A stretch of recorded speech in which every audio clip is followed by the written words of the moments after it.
my whole life changed for me because I actually started to listen to the truth of what it was that was in alignment really with who I was and what I really wanted. What I wanted, not what I thought I needed to do or be to fit in with society and what society believes is success. This a success off another breath. This the first step in searching to be nothing less than be the best in what you do to prove their strength in being you. Learn so much in chasing dreams that I never would in school. And what's going on, guys? Kieran Headley here from the Pocket Coach podcast. I'm sitting right here with Ra. Ra's a good friend of mine. We actually met in Bali, funnily enough, even though, when I knew of her, we were actually living pretty close to each other, which is the funniest thing here in Auckland, of all places. And honestly, I know this a conversation, I call it a conversation over an interview, is going to be, it's going to be based, yes, on a whim, and it's going to be highly valuable to many people listening in terms of if you want to hear about trauma, you want to hear about ups and downs, you want to hear about navigating difficulties in life and finding the beauty in those difficulties. We're in for a big one here. Yeah. And Ra next to me right here is a writer, by the way, very soon to be author as well, and very soon to be #1 bestseller, by the way. I'm calling it. And she's also a speaker, a coach, and a breathwork practitioner.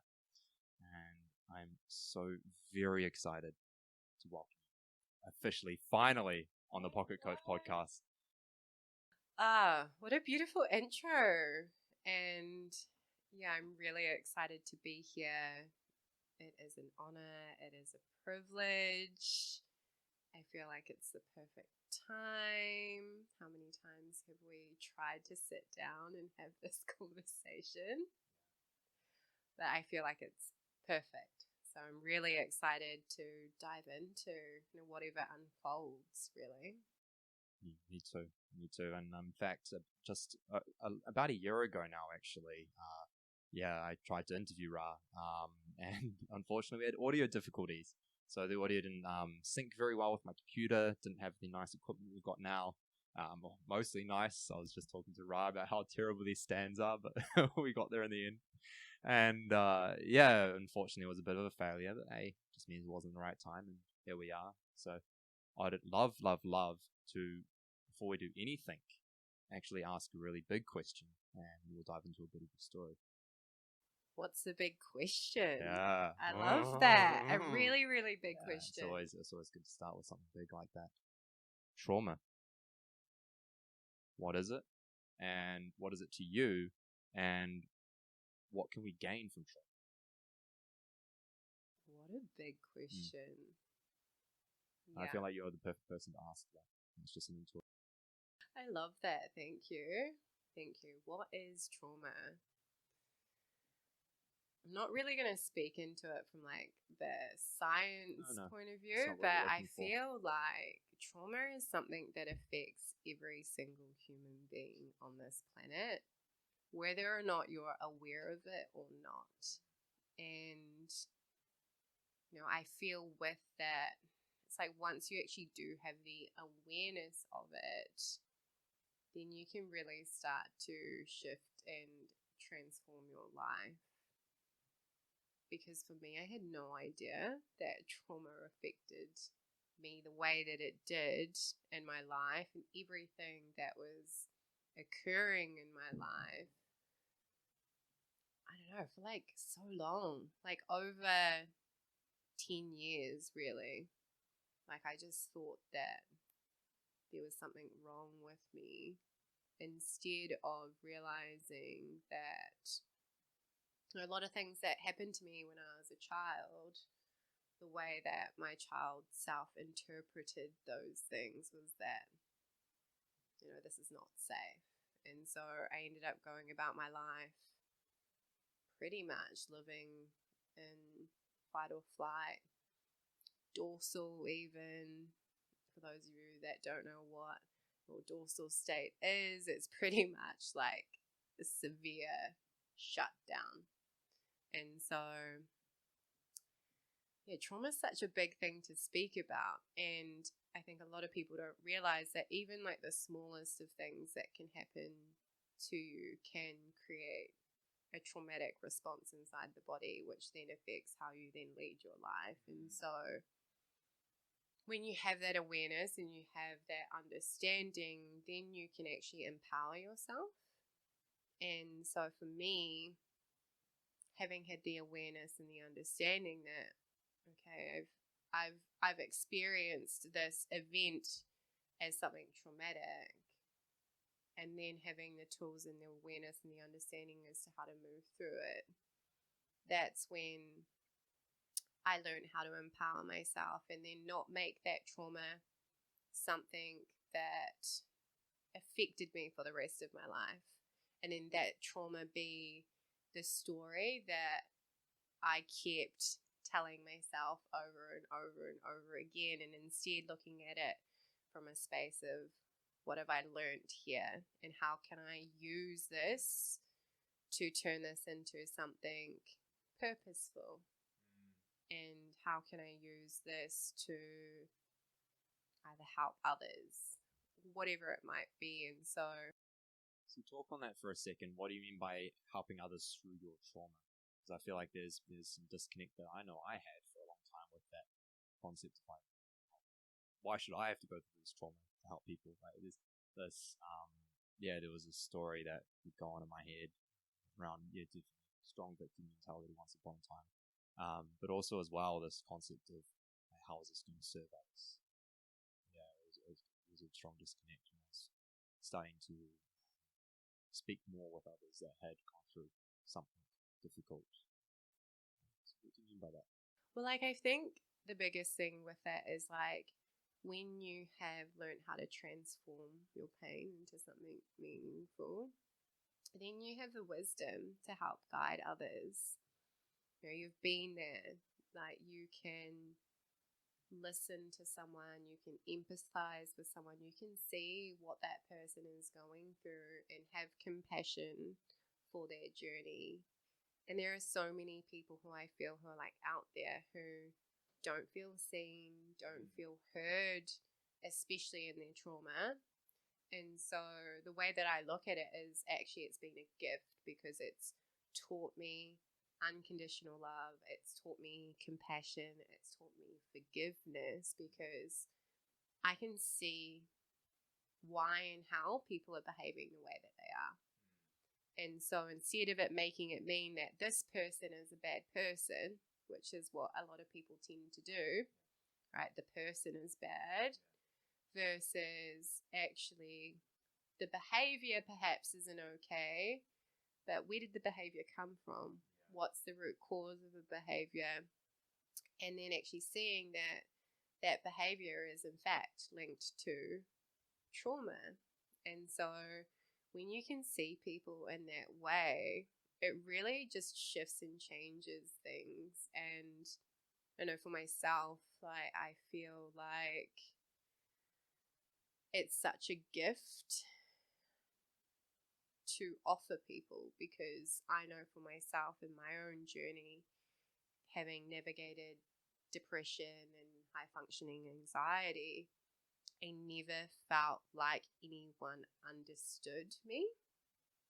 Like, especially when I went through the mental health system to begin with, and I saw psychologists and counselors, I was like, you don't get this. Like, why? I'm going to say, why the fuck? Yeah. Swearing. Oh, yeah. That's fine. It's fine. Yeah. Like, why the fuck would I talk to you about this?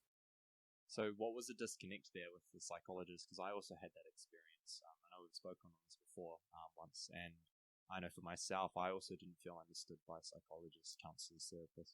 I went through about 5 different ones. There was one in particular that gave me a couple of mindful tips, which was helpful, but they were just tools that weren't actually helping at the root of the problem. It was just sort of surface level talk. And then the other that was slightly helpful was, so it gave me some practical steps to shift the problem that was on the surface that I was identifying but it wasn't going to help the deeper root cause, which was the depression and anxiety that I had. There was no target to talk about that. It was just, how can I manage it and how can I live with it? How can we actually do something about it? That was for me. Was it similar for you, or what was the... I think the biggest thing for me, and I want to preface that not all psychologists and counselors are like that. Not. So just for anyone listening, I know. For me, it was the not having the connection with the person. I see. Or kind of, for me, actually what I needed to know was that this person has been on the same journey as me. Yes. And that they weren't sharing it from a place of theory only, that they were sharing it from an experiential space, having lived it and transcended it. Yes. Because, like, why else would I listen to you? Yeah. And yes, you can tell me this tool, and that's not what I needed. I needed to be able to connect to that person's story, that person's experience, and see myself in them, because that's what provided me with hope. Yeah. It's like, okay, well, you're okay. Like, I can see that you've been through the same thing as me and you've come out the other side. And I needed that hope versus this person sitting there telling me these things or listening, and me just feeling really alone in the process because I didn't know anyone else who was feeling the way that I was feeling or had been through what it was that I was feeling and come out the other side. And so that was the biggest thing for me in my experience through that. And having realized that now is like a really, it's a beautiful thing to have realized now. And I feel like so many other people can probably relate to that. Yeah, massively. And that's why I did want to touch on it, because like I mentioned, there were definitely things that were helpful that they shared with me, but ultimately it wasn't really addressing the root cause of the issue that was there for me. I do know, actually, I've got friends that are psychologists, that are also therapists, that do actually work more on that sort of deeper layer, which is fantastic. So there's definitely many people within those professions that, although it's theory-based, they bring in their own experience with it, which is really beautiful, and that, I think, changes the game entirely. I think the reason why I really wanted to touch on this is because you're right. I bet that I can guarantee that there's going to be people listening to this that have worked with a specific therapist or specialist or someone that's done something in theory, that hasn't actually experienced it, and means that disconnect there, thinking that this is the way that they should approach, because that's what the doctor told them. The doctor told them they should go see this person, or their parents told them they should go see this person, or their friend did, or whatever it was, or just society in general, right? This is the way you should take when you're struggling, when there's so much more out there. Yeah. And even on that, I feel like I want to expand on that.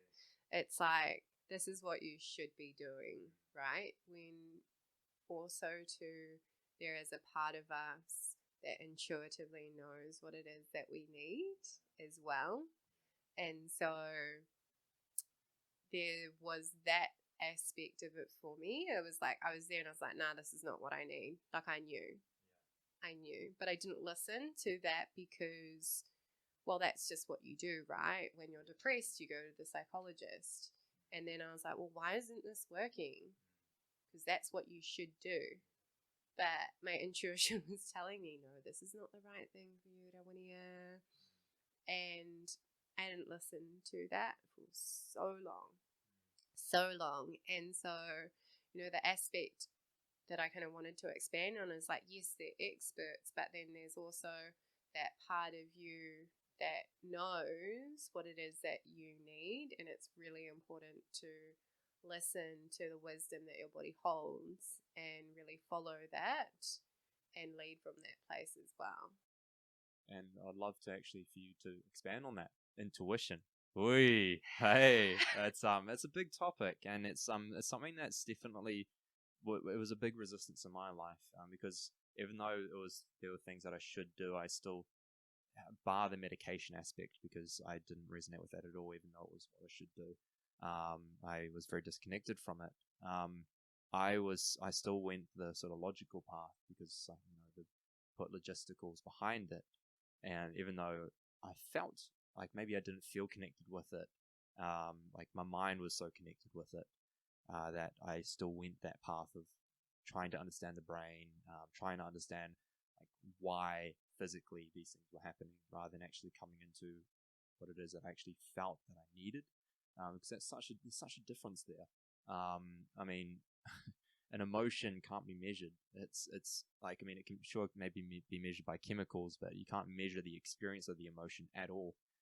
So how can you apply logistics to something that can't be measured? It just doesn't make sense. And when I finally clicked with that, I finally started to actually grasp this concept of intuition, started to go deeper. But honestly, it's only really been the last like 3 years of my life where I've actually been open to exploring that. So speak on what that is, intuition, and how it's changed your life.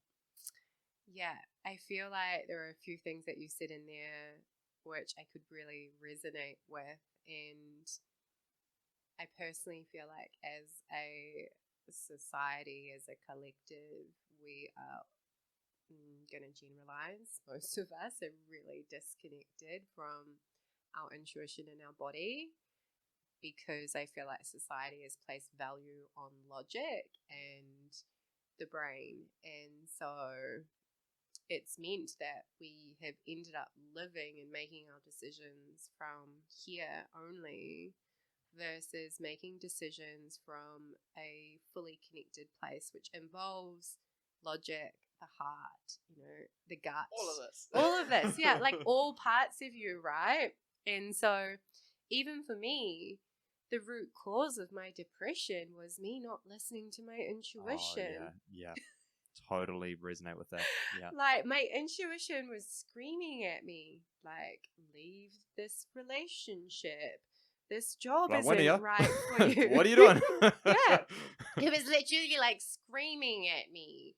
And I wasn't listening to it because logically, right? Well, this is a great job. And logically, I need to commit to this relationship and follow through with this because that's what you do. That's what you should do. But my body was saying to me, no, no, no, no, no. And I wasn't listening to it. And so I wasn't being in integrity with myself. That's a perfect word for that, integrity. Yeah. And I feel like with that, people think that integrity is very much to do with like thinking up here, not realizing that our body holds so much ancient wisdom.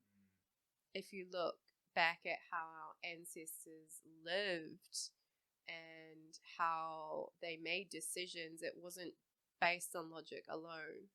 It was very instinctual. It was very much about listening from a place of all parts of us, right? All of our senses. What is my body telling me right now? And so once I started to listen to my intuition, my whole life changed for me, because I actually started to listen to the truth of what it was that was in alignment really with who I was and what I really wanted. What I wanted, not what I thought I needed to do or be to fit in with society and what society believes is success.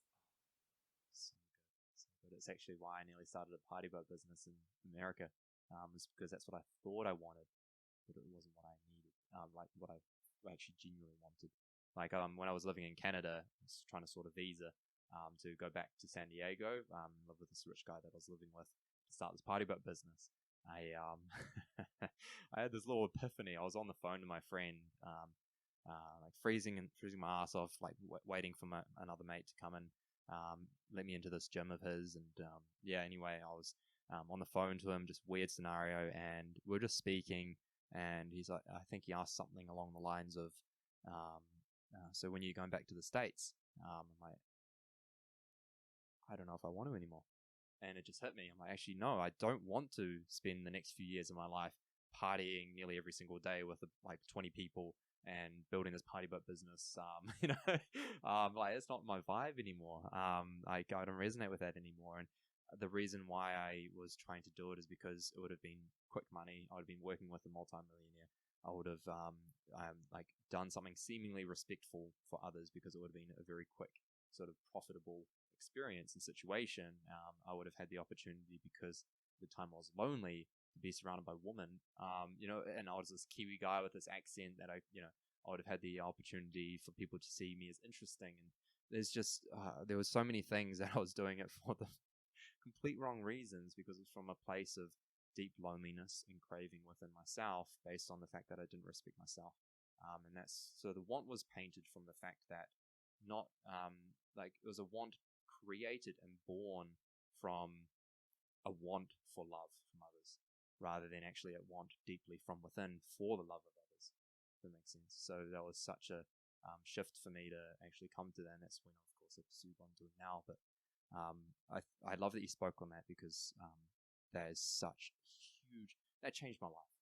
It changed my life when I finally listened to my intuition. Man, what a different life I'd be living. I'd probably still be in San Diego, lonely as shit, anxious as like crazy, and still very deeply depressed and not really liking myself. Man, what a change, just because that one thing. And what you just said there, like that way of thinking was coming from a place of loneliness. I could really resonate with that through my own experience and my own journey of like wanting love, and that being the way that I could only see, I would say see, that was the way that I would receive love. Versus actually, okay, what if I listened to myself? What if I really honored what this voice was telling me inside? What if? But I was being led by my fear. Yeah. Like I was making decisions from my fear of being alone, fear of being rejected. Yes. Those places, that's how I was making my decisions, versus from the place of listening to my intuition and trusting that even though this might not make logical sense, I need to listen to this and I need to trust that this is telling me this for a reason, and I might not know what that is, and also what's possible. Yeah, totally. Do you mind sharing maybe an example of a situation where you've been following your mind and then you realize actually, no, intuitively this is what was serving me, change your path, and that changed your whole direction? I would say probably the biggest thing would have been when I chose to leave my career and pursue being a coach, really. Yeah. It's a big leap, that one. Yeah, you get it, right? I was working for this business and this company for nearly 5 years, and my intuition just the whole time, like I kept being met with roadblocks within my role, like when it came to the things that I thought that I wanted within the business, I was consistently met with roadblocks.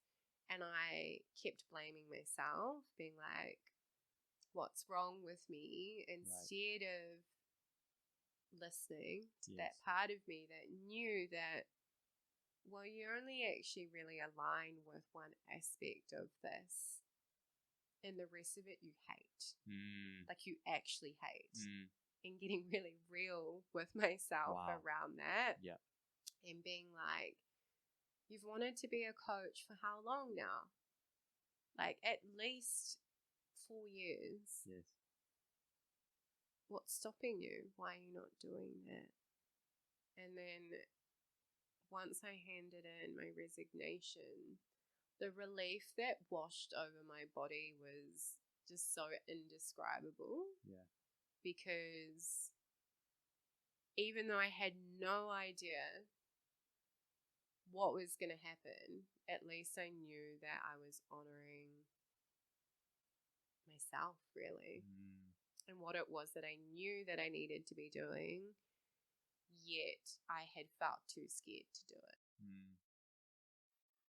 It's huge.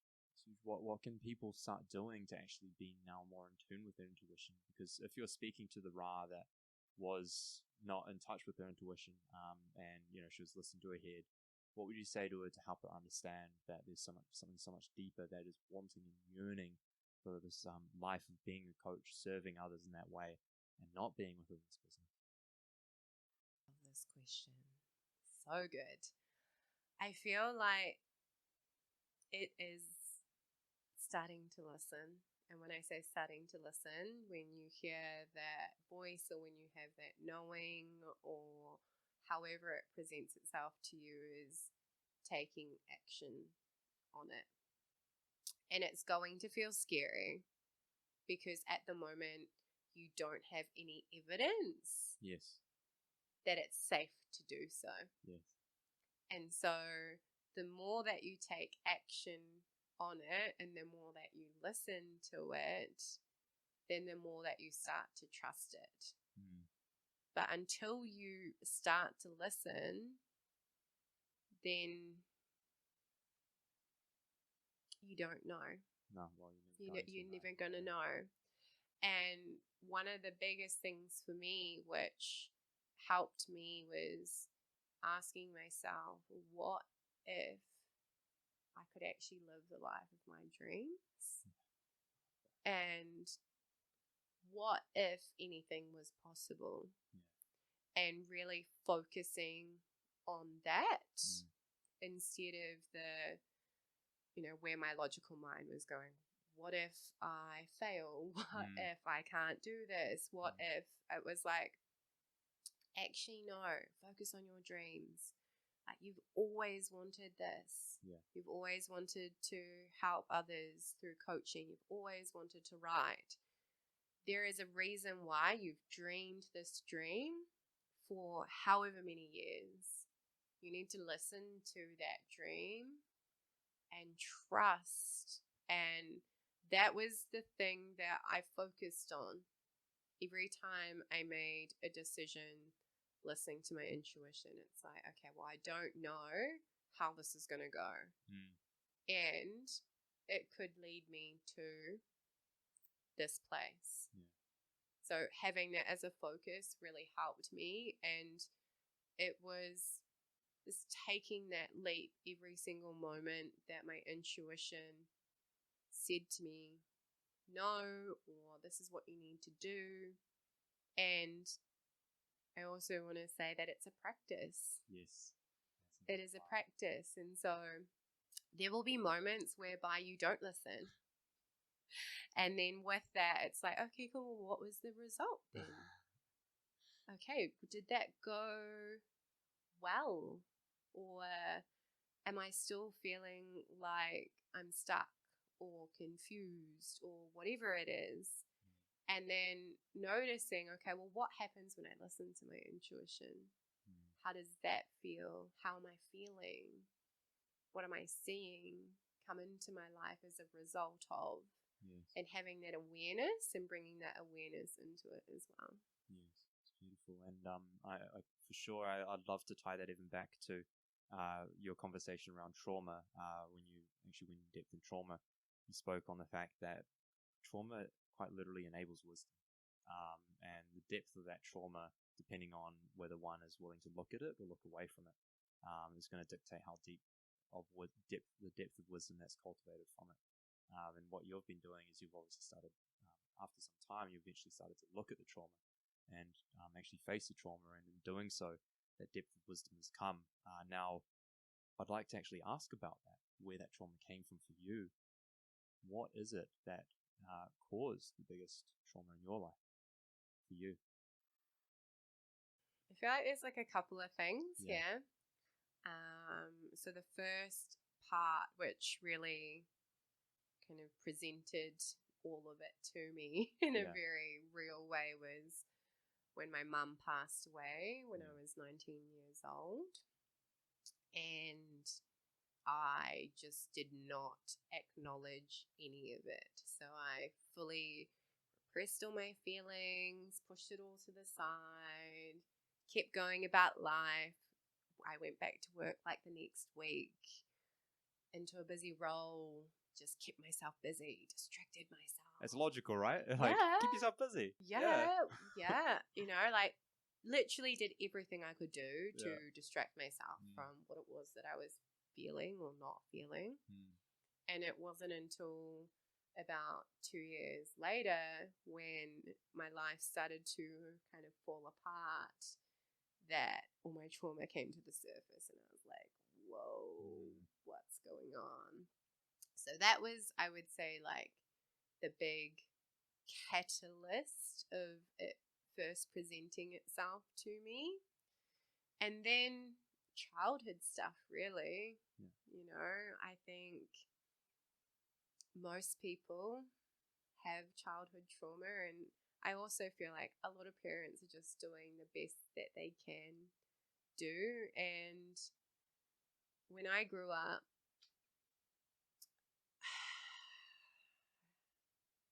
it was like my parents put me in my room when I was emotional.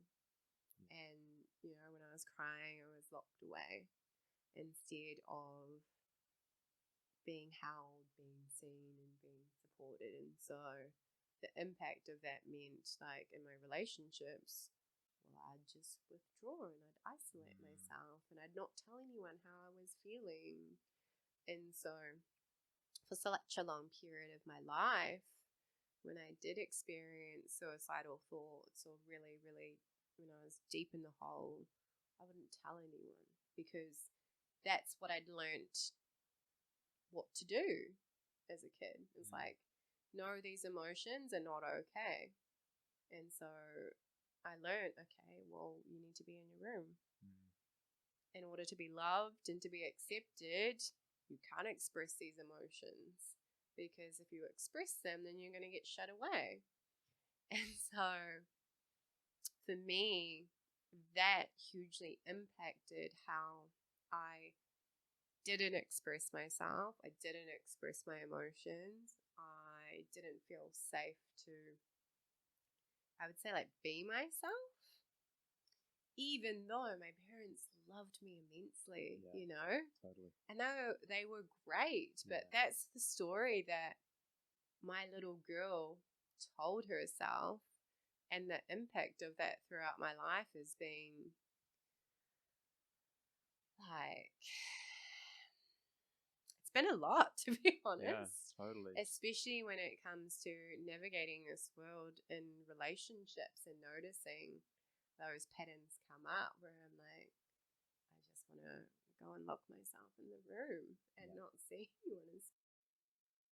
And speak on that within the romantic relationship aspect, because man, you've had a lot that's happened within that space, and I feel like you're, again, one of the best people to ask about this compared to, you know, a lot of people that I've had the opportunity to have on this podcast. You've been through a lot in that space, and I would love to ask firstly what depth of trauma was like within that space, and what enabled you to start to come out of it. What a question. Yeah.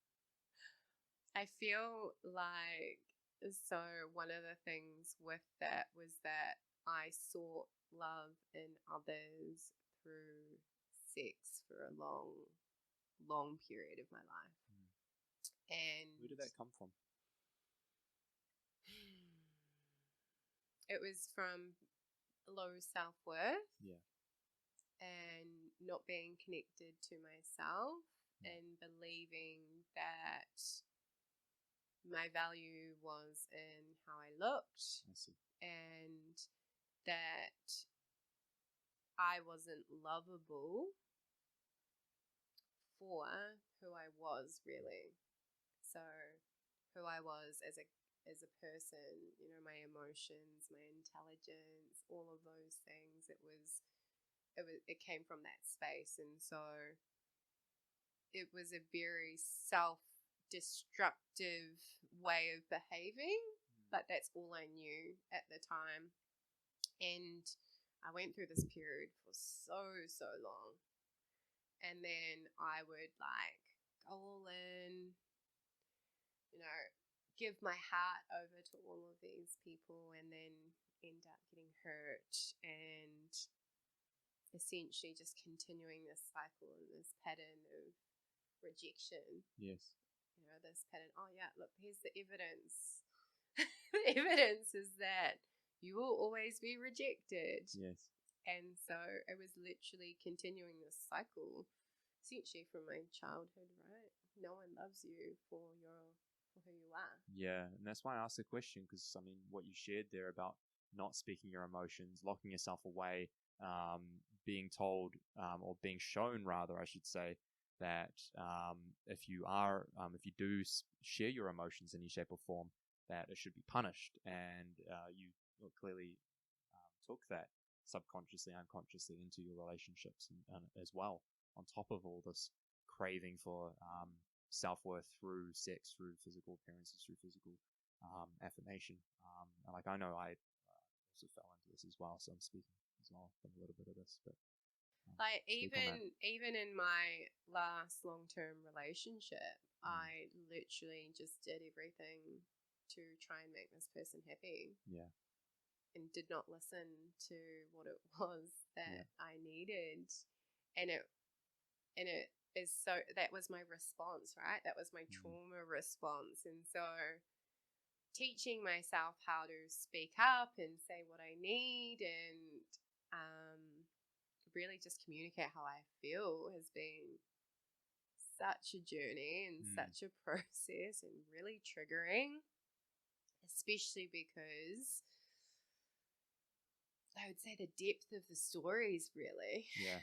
The depth of the stories. And at the same time, I really feel like relationships are one of the most beautiful things, and they can really help us to grow, and they can really help us to heal and become better versions of ourselves if we can hold love and compassion for ourselves through the process. Because I have learned so much about myself through my relationships, and I'm so grateful for them, even though I would say a lot of them haven't been perfect, and even though a lot of them have been messy, and I have so much love for a lot of my previous partners, you know, previous lovers, because they've all taught me something about myself, even though they might not be aware that they have. Yeah. Every single one of them has taught me something about myself. And so for that, I'm like so truly grateful.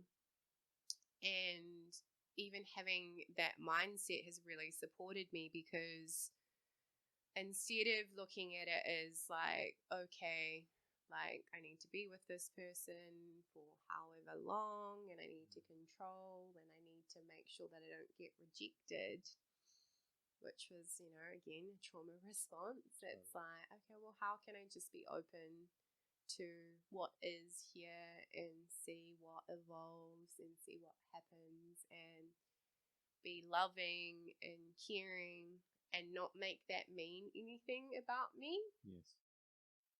Yes. Yes. It's beautiful. And when it comes to you looking back at the Ra that was maybe in the midst of all that, what would you tell that Ra?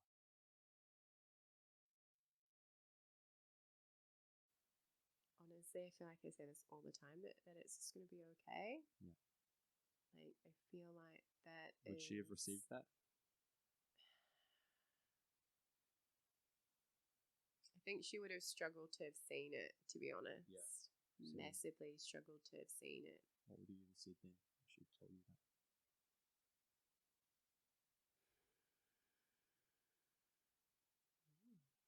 That's a hard question here.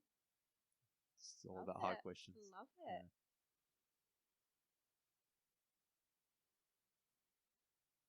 Actually, I feel like the answer to that is that God's love is the most overwhelming love that you will ever experience in your life. Beautiful. That's what you would have said to her. Yeah. Because I feel like with that,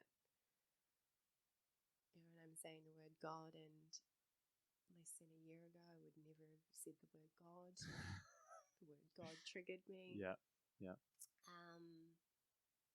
The experience that I have in my connection to God is the most loving, all-consuming love I've ever felt in my life. And so it's being like, cool, you don't need to look for love in all these people. Wow. It's like, I'm here with you. Yeah. Every single day, every single moment, everywhere you walk, if you just listened. So beautiful. And I'd love for you to actually touch on that briefly, because I know for myself, I was very deeply Christian in faith and belief for a long time, and then things started to shift to a place of actually I'm no longer going to take on the stories of what people were telling me. I'm going to come to my own experience, and that it took a few triggering experiences for me to come to that. But in a nutshell, I did eventually come to a place where I simply decided to become more of a seeker, and rather than knowing that something's out there, coming to a place of what if something is out there, rather than knowing if something's out there. If that makes sense. And allowing myself to explore that experience of, rather than taking on anyone else's belief, coming to a place of no belief, instead coming to a place of exploration. And in that way, I've come to a place of, exploring that beauty that's really out there. And in a way, and I love what the Guru Muji talks about. He talks about the God essence rather than God himself, and talks about God essence is really just creation itself, source itself, and it's all within every one of us, and that connection is available to everyone. And that's something that I was able to connect with, because I was like, wow, I can actually experience that when I close my eyes and be with myself. There is this beautiful essence within myself that is always with me, and actually connecting more with that rather than it being something that I was just taken on as a belief. And because I struggled with belief, it was like I would go to church a lot, and it's beautiful, by the way. I've had some of the most amazing experiences at church. I'm not going to lie, it saved me a few times actually. Quite literally, it maybe even saved my life if I'm not lying.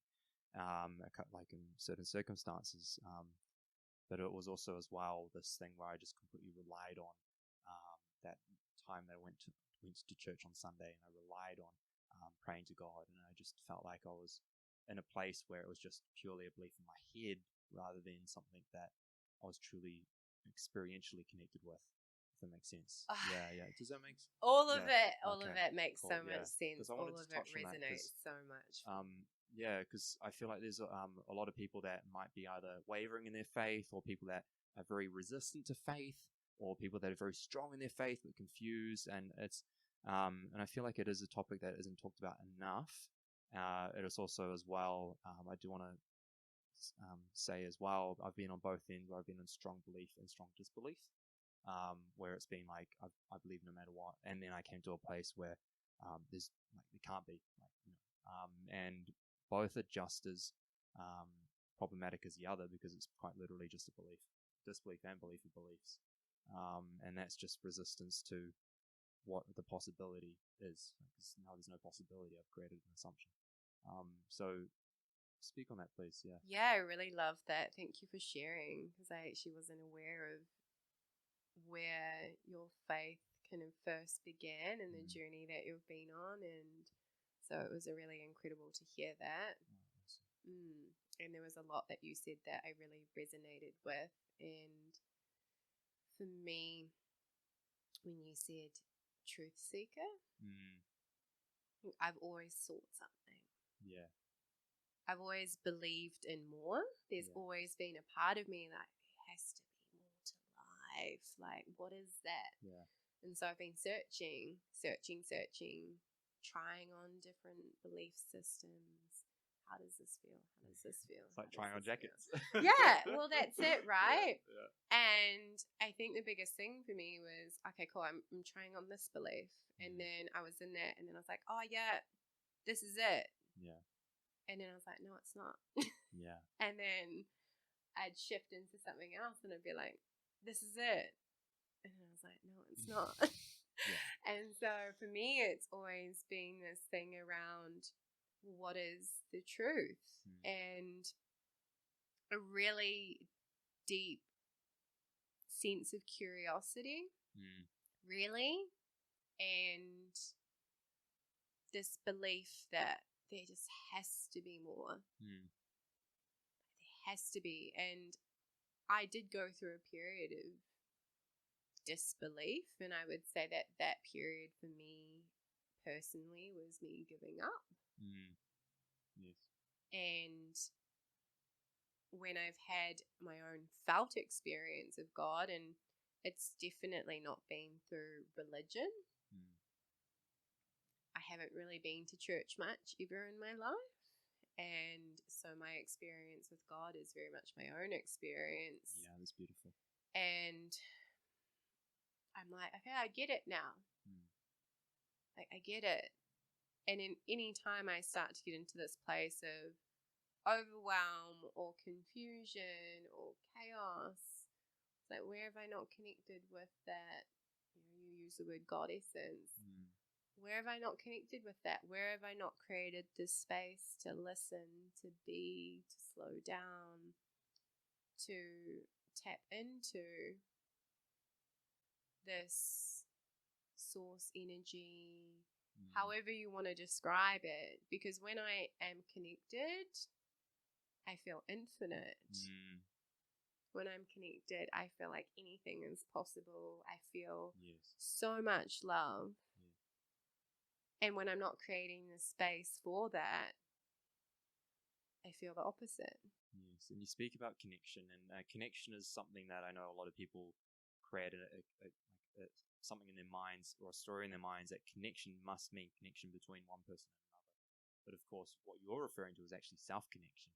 You didn't even use the word self-connection, which is so beautiful. You just said connection, because for you it must be something that's just so natural now to actually come to the concept that connection is self-connection, which is so beautiful. Because I know most people listening, or many people listening, I won't say most because I can't actually speak for them, but I'm sure many people listening, if they're anything like what I used to be like, connection instantly would have been the thought of, okay, that's connection with me and another, that you spoke about self. Now, that self-connection for me was quite literally the cure for loneliness.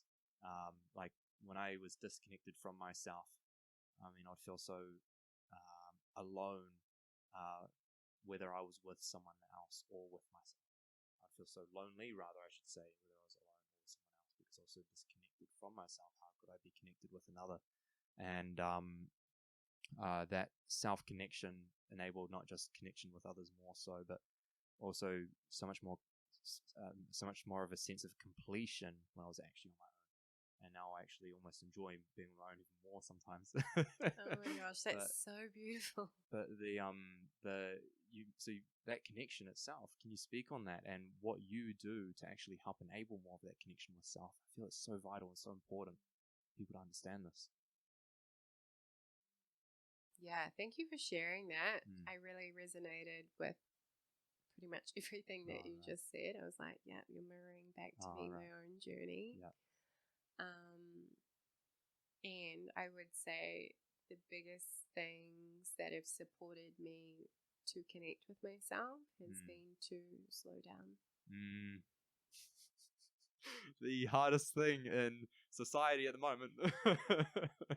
Yeah, is to slow down and create space and to feel. Yeah, and that's different from slowing down watching Netflix, right? Correct. Oh, completely. Yeah. You know, it's cool, okay, I'm going to create some space to sit with myself and feel the emotions that are arising. Yes. And listening to what's here. And again, it comes back to intuition as well. It's like, cool, where am I listening to what my mind's telling me, what my body is telling me, and how am I living and leading from that place?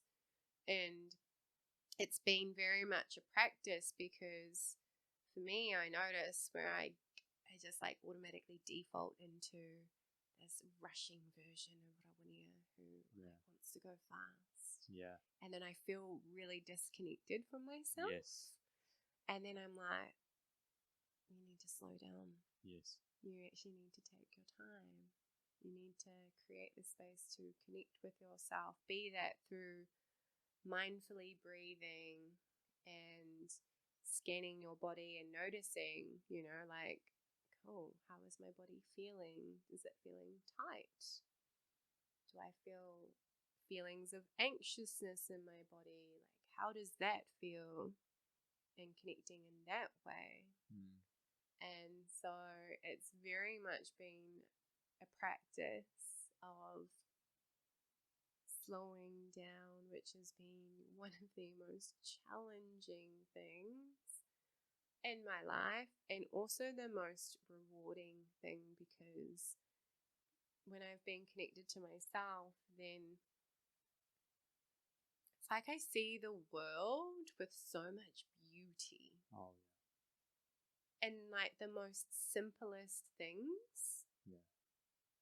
Where the past version of me would have just rushed past that and been so focused on the outcome or the goal or the next thing, versus realizing that there's just so much beauty here in the present moment.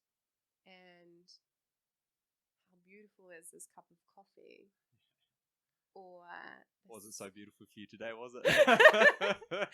Yeah. Right, yeah. I had 3 cups of coffee.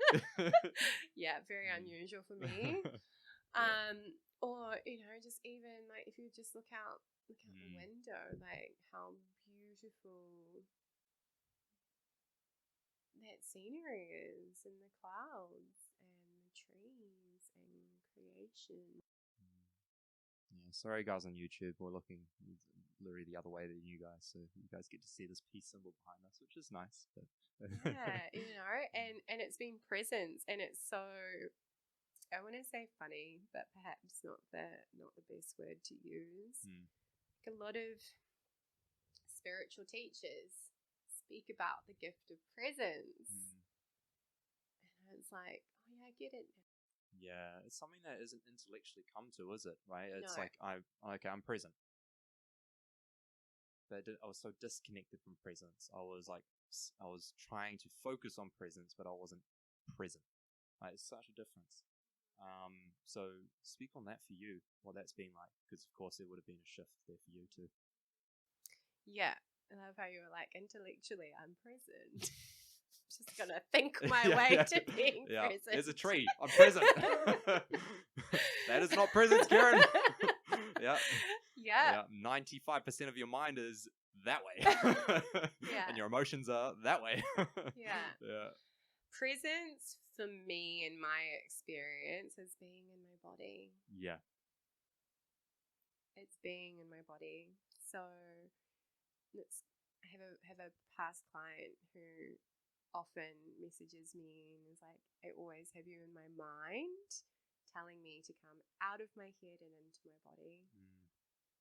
And when I notice that I feel disconnected from myself, that's what I tell myself. When I'm up here and my mind is running around in circles and I'm in my monkey mind, I'm like, okay, well, come into your heart. Breathe into your belly. Notice the sensations on your skin. How can you be in your body? How can you be grounded? How can you be here? And it wasn't until I connected with my body, like really connected with my body, whereby I felt presence, because I spent so much of my life trying to escape. Yeah. Wow. And thank you for speaking on that as well. That's actually a really beautiful way to put it. Is actually being in this space within this whole experience rather than trying to run away from it. It's something I too spend a long time doing, and because I do want to wrap this up. At the same time, I also want to acknowledge that you've got a freaking book coming out on the 27th of July. That is awesome. Yes, so speak on that really briefly, what it's about and what inspired it. It is a book which is full of poems and prose, which I have curated over 2 years of my own self-healing and transformation journey. And so through my own journey, I wrote for myself, and I wrote the words that I needed to hear to remind myself that everything's going to be okay and that you're not alone. And that ties into the name of the book. The book is called You Are Not Alone. And so the pieces in it are very much pieces that provided me with hope and faith to keep going when I so wanted to give up, when things were really hard, when things were really dark. And my vision for it is that whoever picks up this book can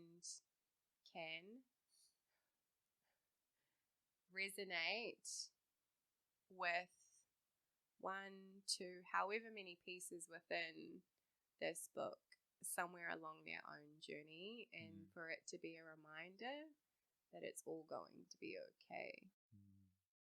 So beautiful. You are not alone. Yes. You are not alone. Wow. That's amazing. Thank you. Thank you for coming on, sharing your story, sharing your wisdom, sharing the lessons that you've learned in your life, at least some of them, and for giving people an opportunity to get to know a bit about you and about how they can actually learn from the depths of pain and suffering that you've been through, because, man, that really is, as you say, an opportunity for wisdom that can be bestowed with others, I suppose is the way to put it. And yeah, it's just been such a blessing to be here with you. It really has been. And this has been a long-awaited conversation. I've been so anticipating for a long time. So I'm very glad that we got to have this. Thank you so much. For you guys out there, if you find that you are in a place where you don't feel heard, you don't feel seen, you are maybe in a place of darkness and hopelessness, and you're looking for something to feel connected by or resonated with, I highly recommend picking up Ra's book. I 100% am getting. By the way, I already this is happening. By the way, I'm actually getting a book as soon as it comes out. I'm getting it. So you guys don't have an excuse, okay?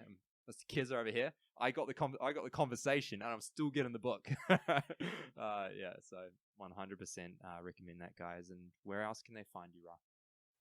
Instagram is the place that I am mostly online and really present. So you can find me. It's at Rawinia ____. Rawinia is spelled RAWINIA. Yeah, don't worry, guys. You almost sounded like you're like, RA, is that right? Is my name spelled correct? It's gonna be in the description below, guys, so you can access the links there as well to access Ra, and also as well, I'm gonna link the when it does come out, I'm gonna link the link for your book as well. Yeah, of course. And just to wrap up, guys, remember, I don't run ads on this podcast. We don't run paid ads to promote this podcast either. This is purely word of mouth. So if you felt that you gained anything from this, you felt you laughed, you cried, you giggled, you burped, or you just learned anything in general, or you resonated with anything, please do us a favor and go ahead and share it. It really helps us to reach those that really do need to hear these sort of conversations, and to gain these sort of insights and information from people like Ra. And so it would really mean the world. It already does that you guys listen to this, so thank you. And please do us a big old favor and a subscribe and a review. That always helps us to reach further as well. Thank you guys so much. Thank you, Ra. It's been a blessing. It's been such a pleasure. So good. Guys, well, I love you guys. Wish you the best. And I'll see you next time. That's why I do this for you.